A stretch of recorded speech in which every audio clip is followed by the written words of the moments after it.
Narinig na po ba ninyo ang balita na posibleng umabot ng 4,185% ang pagtaas ng presyo ni Dogecoin? Ito po ay mula sa presyong 0.35 patungong $15. Kaya ang tindi po niyan kung sakaling magkatotoo po ang balitang ito. Yan, ayon po sa mga eksperto, ang isang Dogecoin ETF ang maaring maging susi para mangyari ito. Pero gaano nga ba ito kaposible at ano po ang kahulugan nito para sa mga crypto investors tulad po natin dito sa Pilipinas? Kaya yan po ang siyang ating aalamin sa video na ito. Pero bago po tayo magpatuloy ay nais ko lamang po munang bigyang linaw ang aking disclaimer kung saan ang nilalaman po ng video na ito ay hindi po ito isang financial advice. For education and information purposes lamang po ang layunin nito. Unang-una ay pag-usapan po natin kung ano po ang Dogecoin ETF. Ang ETF o Exchange Traded Fund ay isa po itong paraan ng pag-i-invest na parang pagbili ng stocks. Sa halip na bumili ka po ng Dogecoin mismo at i-store ito sa wallet, pwede kang mag-invest sa Dogecoin ETF na parang bumibili ng shares na nakabase po sa Dogecoin. Malaga po ang ETF dahil ito po ay nagbibigay ng mas madaling paraan para makapasok ang malalaking investors gaya po ng mga institutions at saka hedge funds sa mundo ng crypto. Mas regulated po kasi ito at hindi kasing risky para sa kanila gaya po ng direktang pagbili ng cryptocurrency. Ngayon ay ano naman po ang sinasabi ng mga eksperto? Ayon po sa crypto market commentator na si Ginong Ali Martinez, kapag naisulong ang Dogecoin ETF, posibleng tumaas ang presyo nito ng hanggang 4,185%. Ibig sabihin nito, mula sa current price ni Dogecoin na 0.35 ay lilipad po ito. Ayan, or maaring lumipad po ito hanggang sa presyong $15. Kaya ang taas po niyan. Ngayon ay bakit po ganito kalaki ang potensyal na maaring pagtaas ni Dogecoin? Sa tingin po ni Ginoong Martinez ay magdudulot po ang ETF ng malawakang adoption kay Dogecoin sa mga institutional investors. Kasama na po rito ang mga mutual funds, insurance companies at saka malalaking financial institutions na magpapasok ng bilyong-bilyong dolyar sa market. Ngayon ay ano po ang sinasabi naman ng iba pang mga analyst. Ayan, si Dima James Potts. Ayan, isa na rin po siyang market analyst. Ay mas bullish pa siya kumpara kay Ginoong Ali Martinez. Sinabi po niya na posibleng umabot si Dogecoin sa presyong $20 or higit pa kung magpapatuloy po ang hype ng ETF at suportan ito ng malalaking pangalan gaya po ni Ginoong Elon Musk, ang tinaguri ang Doge Father. Pero tandaan, hindi lahat ng analyst ay optimistic. May mga nagsasabi rin na ang $15 o $20 na presyo ay medyo unrealistic or hindi po makatotohanan dahil magiging mas mataas pa ang market cap ni Dogecoin kaysa kay Bitcoin kung sakaling mangyayari po ito. Ngayon ay ano po ang nag-trigger ng usapan tungkol sa Dogecoin ETF?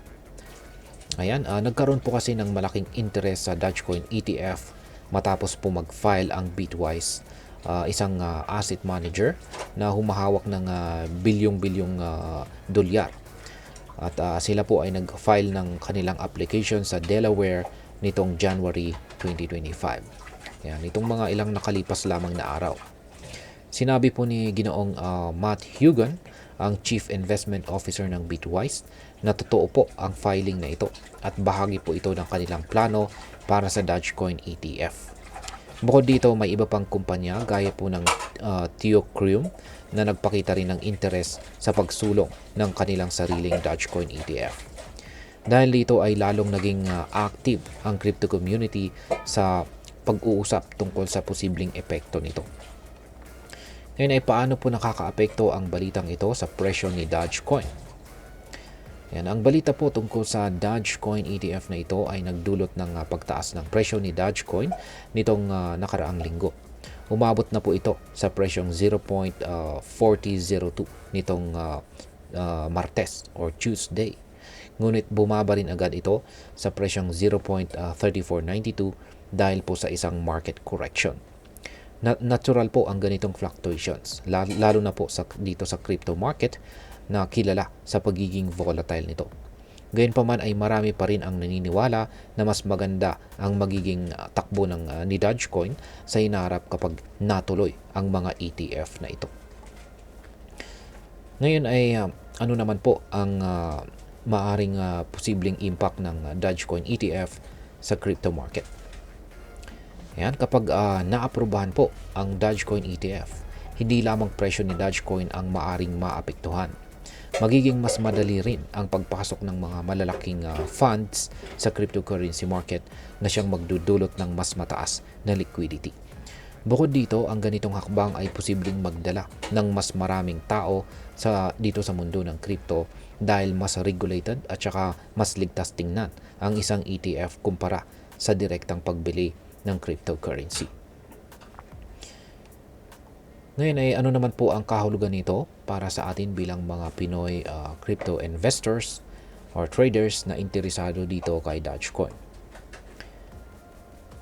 Ngayon ay ayan, ang una na maaaring maging epekto nito para sa atin ay kung meron ka pong hawak na Dogecoin or isa ka pong matagal ng holder ni Dogecoin, ang posibleng pagtaas ng presyo nito ay isang magandang balita.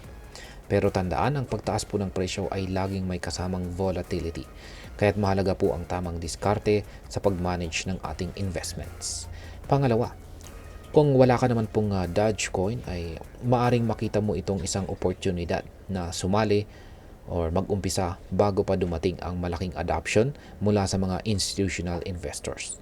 Ngunit gaya po ng sinasabi natin na palagi po nating sinasabi ay bago po tayo mag-invest sa isang crypto asset ay mag-research po muna tayong mabuti.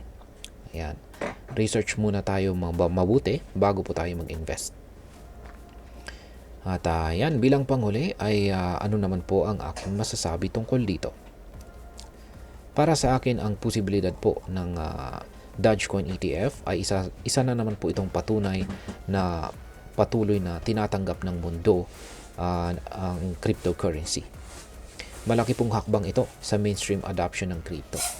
Ngunit dapat din nating tandaan na ang anumang investment, lalo na po sa crypto, ay may kasama po itong risk. Huwag pong mag-invest ng higit pa sa kaya nating mawala at siguraduhin po nating naiintindihan natin ang dynamics ng market. At sa kabuuan, ang pag-i-invest po ay dapat naka-align sa ating financial goals at saka risk tolerance. Kung tama po ang ating diskarte, maaari pong maging magandang oportunidad ang Dogecoin ETF na ito para sa atin. At ayan, hanggang dito na lamang po tayo sa video na ito mga ka-crypto. Sana po ay inyong nagustuhan ang aking paliwanag sa video na ito. Kung inyo po itong nagustuhan, pag-click lamang po ang like button nito. Marami pong salamat sa panonood. Ingat po tayo lagi at God bless po sa ating lahat.